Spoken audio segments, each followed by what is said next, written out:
বাঙালিদের পছন্দের মাছ ইলিশ। আর ইলিশ মাছ বলতে আমাদের ভিতর অন্যরকম একটা ভালোবাসা চলে আসে। আর ইলিশ মাছ যে কখনো মাছ খায় না সেও ইলিশ মাছ অনায়াসে খেয়ে ওঠে। তো ইলিশ মাছ দিয়ে যদি রান্না করা হয় এরকম সিম, আলু, টমেটো দিয়ে, তো সেটা কিন্তু খেতে অন্যরকম মজা। যে কখনোই তরকারি খায় না সে কিন্তু এই তরকারি অনায়াসে খেয়ে উঠবে, এবং যে ভাত খেতে যার রুচি নেই সে কিন্তু ভাত খেয়ে উঠবে এই তরকারিটা দিয়ে। কাছে বা দূরে, দেশ বা বিদেশে, যে যেখান থেকে আমার ভিডিওটি দেখছেন, আসসালামু আলাইকুম। কেমন আছেন সবাই? আশা করি সবাই ভালো আছেন।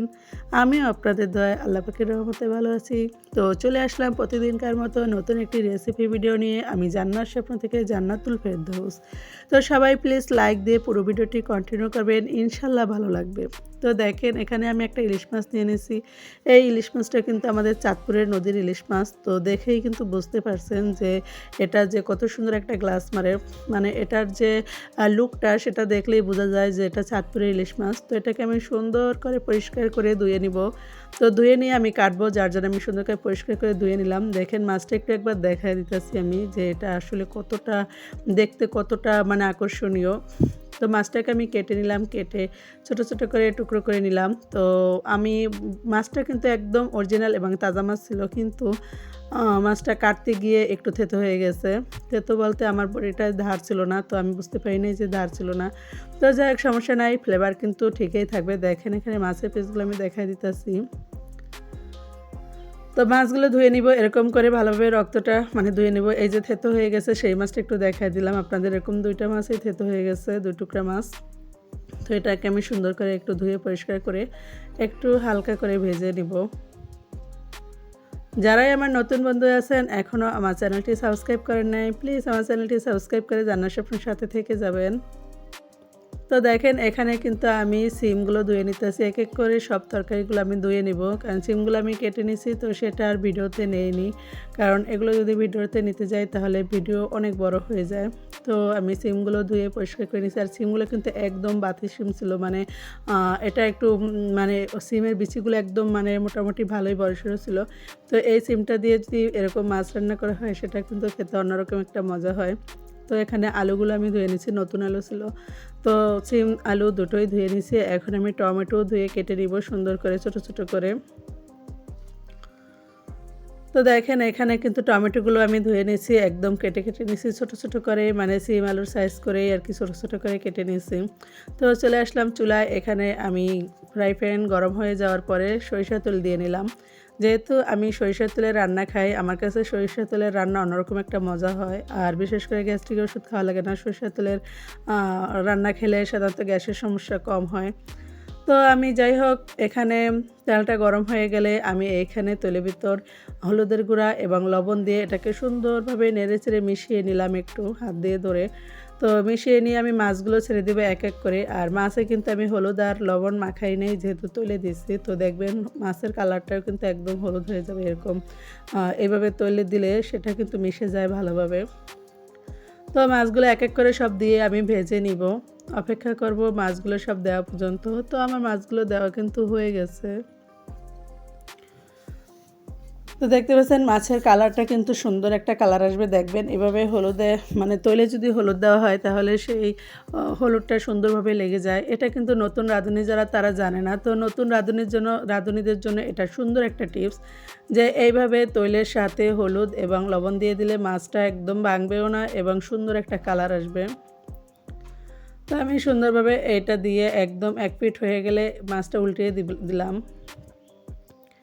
এভাবে এক পিঠ একটু হয়ে গেলে মাছটা উল্টে দিলে সুন্দর হয়।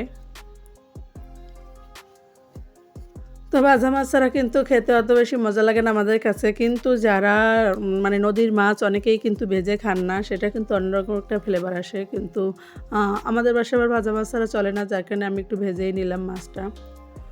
তো মাছ এপিট ওপিট করে ভাজা হয়ে গেলে আমি মাছগুলো এক এক করে তুলে নিব। তো দেখতেই পাচ্ছেন মাছগুলো কিন্তু খুব সুন্দরভাবে ভাজা হয়ে গেছে। তবে মাছটা ভাজা ছাড়া যদি নাও খাওয়া হয় তাহলেও দেখা যায় কি মাছটা একটু অল্প অল্প ভাজলেই ভালো, অতিরিক্ত ভাজা যাবে না, কারণ অতিরিক্ত ভাজলে মাছের স্বাদ একদম থাকবে না। তো আমি মাছটা তুলে নিয়ে এখন আমি এক এক করে সব দিয়ে দেব। এখানে পেঁয়াজ কুচি ও মরিচ কুচি দিয়ে আমি এটাকে একটু নেড়ে চেড়ে নিব। আমি কিন্তু আর তেল ব্যবহার করব না, যেহেতু আমি তেলটা একবারেই দিচ্ছি। এভাবে কিন্তু একবারে দিয়ে দিলে আর তেল দেওয়া লাগে না। তো আমি যাতে পেঁয়াজটা মরিচটা পুড়ে না যায় সেজন্য একটু সামান্য পানি দিয়ে নিলাম। তো পানি দিয়ে এখানে আমি হলুদের গুঁড়া দিয়ে নিলাম পরিমাণ মতো। আপনারা যে যেরকম হলুদ খান ওরকম দিয়ে নেবেন, তবে আমি একটু কমই দেই। তো এটাকে আমি নেড়েচেড়ে সুন্দরভাবে মিশিয়ে আমি লবণ দিয়ে দিলাম পরিমাণ মতো। স্বাদ মতো লবণ দিলেই হবে, যদি লবণ কম হয় একটু পরবর্তীতে দেখে চেক করে আবার একটু দিয়ে দিলেই হয়। তো এই পর্যায়ে এসে আমি এটাকে নেড়েচেড়ে সুন্দরভাবে সামান্য একটু মরিচের গুঁড়া দিয়ে নিলাম শুধু কালারের জন্য। তো নেড়েচেড়ে আমি এখানে সিম এবং আলুগুলো দিয়ে নিলাম। এটা সিদ্ধ হতে একটু সময় বেশি লাগে, যার কারণে এটা দিয়ে আমি এটাকে নেড়েচেড়ে নিব। টমেটোটা কিন্তু পরে দিতে হবে, এটাও কিন্তু নতুন রাঁধুনিদের জন্য একটা টিপস যে টমেটো পরে দিতে হবে, কারণ টমেটো তাড়াতাড়ি সিদ্ধ হয়ে যায়। তো আমি এটাকে নেড়েচেড়ে ঢাকনা দিয়ে অপেক্ষা করব 5 থেকে 7 মিনিট। তো 5-7 মিনিট পরে ফিরে আসলাম। আমি কিন্তু অবশ্যই লো হিটে রেখেছি, কারণ এটা আমি সুন্দর করে নেড়েচেড়ে কষানোর জন্য দিছি, যার কারণে এটাকে আমি লো হিটে রেখেছি।